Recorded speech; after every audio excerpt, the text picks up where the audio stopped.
GK part 2।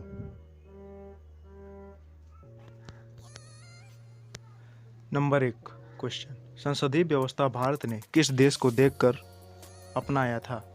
उत्तर हो जाएगा Britain. इसके बारे में जान लेते हैं कुछ एडिशनल तथ्य। नोट नंबर 1, ब्रिटेन की पार्लियामेंट वेस्टमिंस्टर में है तथा भारत की पार्लियामेंट को वेस्टमिंस्टर मॉडल कहा जाता है। नंबर 2, ब्रिटेन के पीएम जहां रहते हैं उस स्थान को 11 डाउनिंग स्ट्रीट तथा जहां वित्त मंत्री रहते हैं उसे 10 डाउनिंग स्ट्रीट कहा जाता है। नंबर 3, भारत में लोकसभा के सदस्यों में 545 की जगह 543 सदस्य ही आते हैं। 2 सदस्यों को कॉन्स्टिट्यूशनल अमेंडमेंट 104 के तहत हटा दिया गया है तथा राज्यसभा में 245 सदस्य आते हैं। बढ़ते हैं क्वेश्चन नंबर 2 की तरफ। नंबर 2, अमेरिका में राष्ट्रपति शासन का कोई एक लाभ कौन सा है? नंबर 1, राजनीति करना। नंबर 2, देश के प्रति विकासात्मक कार्य। नंबर 3, उपयुक्त दोनों। नंबर 4, उपयुक्त में से कोई नहीं। उत्तर हो जाएगा देश के प्रति विकासात्मक कार्य। अभी जान लेते हैं इसके बारे में एडिशनल तथ्य। नोट नंबर 1, अमेरिका में 2.5 महीने प्रेसिडेंशियल डिबेट चलती है। डिबेट में इंटरप्रेटेड मुद्दा उम्मीदवारों के सामने रखता है और सभी राज्य इसको लाइव देखते हैं। जो उम्मीदवार मुद्दे को अच्छी तरह स्पष्ट कर पाता है वही प्रेसिडेंट बनने के योग्य समझा जाता है। नंबर 2, अमेरिका में अगर एक बार राष्ट्रपति यदि डिबेट के बाद बनता है तो उसका टेन्योर 4 साल के लिए फिक्स हो जाता है और अगर राष्ट्रपति को हटाना पड़ जाए तो इसके लिए महाभियोग लाना पड़ेगा। अब बढ़ते हैं क्वेश्चन नंबर 3 की तरफ। राजस्थान में कौन सा राष्ट्रीय उद्यान है?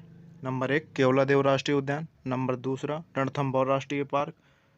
नंबर 3, सरिस्का राष्ट्रीय उद्यान। नंबर 4, उपर्युक्त सभी।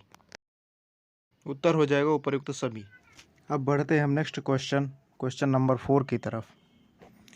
नंबर 4, डेजर्ट राष्ट्रीय पार्क, दर्रा राष्ट्रीय पार्क, घाना राष्ट्रीय पार्क, केवला देवी राष्ट्रीय पार्क, ताल छप्पर अभयारण्य तथा Mount Abu wildlife sanctuary आदि किस राज्य में स्थित हैं? Number 1, Uttar Pradesh. Number 2, Mizoram. Number 3, Rajasthan. Number 4, Madhya Pradesh. सही उत्तर हो जाएगा राजस्थान। विश्व पाचन स्वास्थ्य दिवस WDHD world digestive health day कब मनाया जाता है? नंबर 1 मई। नंबर 2, 24 मई। नंबर 3, 29 मई। 26 मई। नोट, विश्व पाचन स्वास्थ्य दिवस WGO के निर्माण की 45वीं वर्षगांठ को चिन्हित करने के लिए 2004 में शुरू किया गया था। नंबर 2, WGO वर्ल्ड गैस्ट्रोएंटरोलॉजी ऑर्गेनाइजेशन की स्थापना USA में 1958 में हुई थी। पहले इसको OMG ऑर्गेनाइजेशन मॉन्डियल डे गैस्ट्रोएंटरोलॉजी के नाम से जाना जाता था। 2006 में नाम बदलकर WGO कर दिया गया। अब बढ़ते हैं क्वेश्चन नंबर 6 की तरफ। हांगकांग की महिला सॉन्ग इन हुंग हाल ही में सुर्खियों में क्यों थी? नंबर 1, एवरेस्ट की सबसे तेज चढ़ाई का रिकॉर्ड तोड़ा था। नंबर 2, सबसे तेज तैराक थी। नंबर 3, पहली महिला पायलट थी। नंबर 4, उपरोक्त में से कोई नहीं। इसका सही उत्तर हो जाएगा एवरेस्ट की सबसे तेज चढ़ाई का रिकॉर्ड तोड़ा था। जान लेते हैं इनके बारे में कुछ एडिशनल तथ्य। नोट, 44 वर्षीय सॉन्ग इन हुंग ने 23 मई को 25 घंटे 50 मिनट के रिकॉर्डेड कम समय में 8,848.86 मीटर यानी 29,000 फीट को तीसरे प्रयास में इन्होंने फतह किया। इनसे पहले भी एक महिला थी जिनका नाम फुंजो झांगमू लामा जो नेपाल से बिलोंग करती थी। 2018 में 39 घंटे 6 मिनट में इन्होंने चढ़ाई पूरी की थी। नंबर 7, संयुक्त राष्ट्र द्वारा शांति सैनिकों का अंतर्राष्ट्रीय दिवस कब मनाया जाता है? नंबर 1, 28 मई। नंबर 2, 31 मई। नंबर 3, 29 मई। नंबर 4, 1 मई। उत्तर हो जाएगा इसका सही उत्तर 29 मई। अब जान लेते हैं इसके बारे में कुछ एडिशनल तथ्य। नोट, यह दिवस उन लोगों की याद में मनाया जाता है जो शांति तथा सुरक्षा के क्षेत्र में शहीद हो जाते हैं। तो संयुक्त राष्ट्र महासभा उनके अभिमानों को रखने के लिए 29 मई को यह दिवस मनाता है। इस दिन को संयुक्त राष्ट्र महासभा द्वारा 11 दिसंबर 2002 को नामित किया गया था और पहली बार 2003 में मनाया गया था।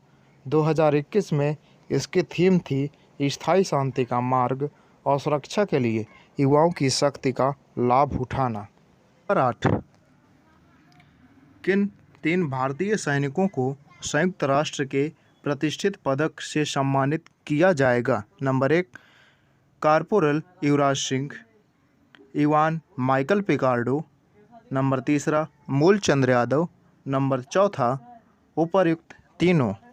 इसका सही उत्तर हो जाएगा उपर्युक्त तीनों।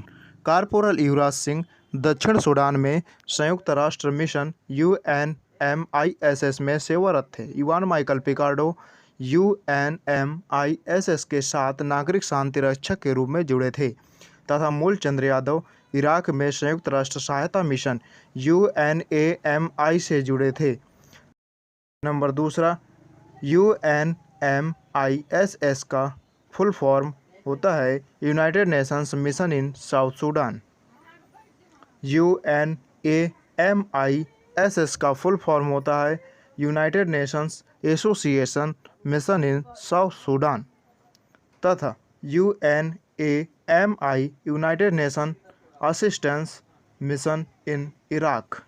अब बढ़ते हैं क्वेश्चन नंबर 9 की तरफ। हाल ही में इजराइल फिलिस्तीन संघर्ष में निम्न में से किस समाचार मीडिया एजेंसी के कार्यालय पर हमला किया गया था? Number 1 Washington, number 2 Israeli times, number 3 अल जजीरा, नंबर 4 FFP। उत्तर हो जाएगा इसका अल जजीरा। जान लेते हैं इसके बारे में कुछ एडिशनल तथ्य। नोट, गाजा पट्टी में अल जजीरा का ऑफिस था, उसे बम से उड़ा दिया गया। इसी बिल्डिंग के नीचे हमास के कुछ लोग रहते थे, इसलिए इजराइल ने इसे बम से उड़ा दिया। बढ़ते हैं क्वेश्चन नंबर 10 की तरफ। हाल ही में निम्न में से कौन सा देश चूहों की बारिश और अब तक के सबसे बुरे प्लेग का सामना कर रहा है? Number 1 New Zealand, number 2 America, number 3 Australia, number 4 India. इसका सही उत्तर हो जाएगा ऑस्ट्रेलिया। जान लेते हैं कुछ एडिशनल तथ्य। नोट, ऑस्ट्रेलिया गवर्नमेंट द्वारा प्रतिबंधित जहर ब्रोमोडाइलॉन से चूहों को मारने का आदेश दे दिया गया है। इससे ब्यूबोनिक प्लेग फैल रहा है। 14वीं शताब्दी में प्लेग की वजह से यूरोप में 50 करोड़ लोग मर चुके हैं। यहाँ चूहों की बारिश मार्च से हो रही है। तो दोस्तों ये थे हमारे जीके के 10 क्वेश्चन। अगर आपको ये वीडियो पसंद आई हो तो लाइक करना, शेयर करना तथा सब्सक्राइब करके बेल आइकन को प्रेस करना मत भूलिएगा। इसका PDF का लिंक हम डिस्क्रिप्शन में दे देंगे, आप वहां से डाउनलोड करके आसानी से देख सकते हैं।